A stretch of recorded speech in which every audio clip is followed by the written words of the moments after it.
well, we can see like. Good evening, Planning Commission.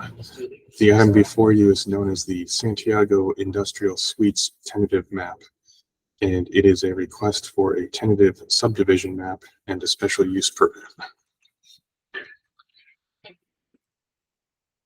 Both permits are requested to subdivide the 4.16 acre lot for condominium purposes. The site has two buildings that were previously permitted and are currently under construction.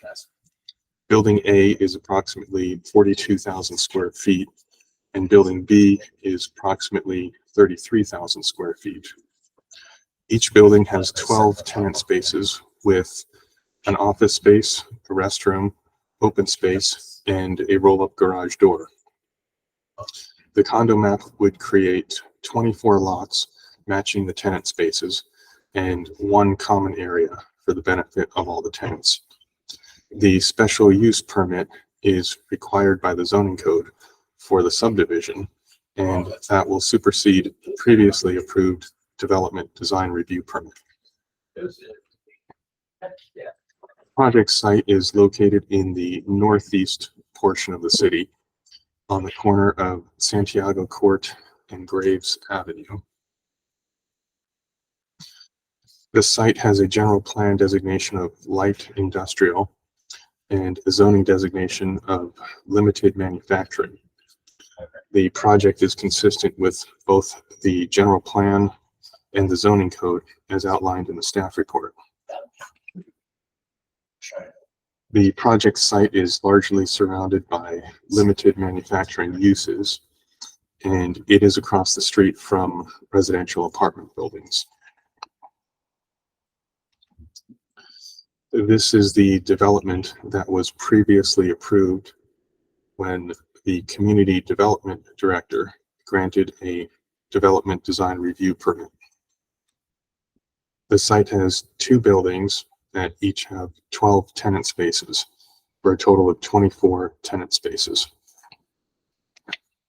The requested tentative map for condominium purposes will create 24 condominium spaces that match the tenant spaces and one common area for the benefit of all the tenants.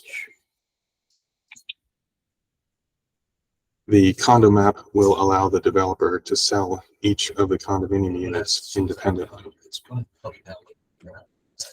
This is a view of a site that was previously approved and is currently under construction. Staff has evaluated the project for potential environmental impacts. Since the project is the subdivision of existing commercial buildings, there is no substantial evidence that the project will have a significant effect on the environment.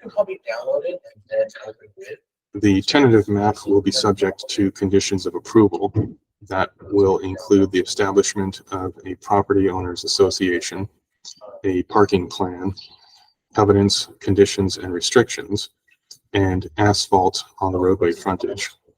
Since no new development is proposed at this time, the special use permit will have the same conditions that were attached to the previously approved development design review permit.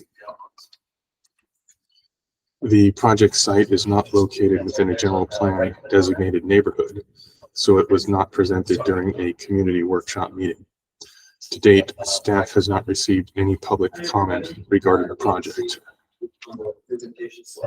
Based on the previous discussion, staff recommends that the commission find the project to be categorically exempt from the California Environmental Quality Act, adopt a resolution recommending that the City Council approve the tentative subdivision map subject to certain findings and conditions, and adopt a resolution approving the special use permit subject to certain findings and conditions.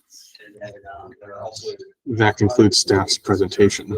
Both staff and the applicant team will be available for any questions.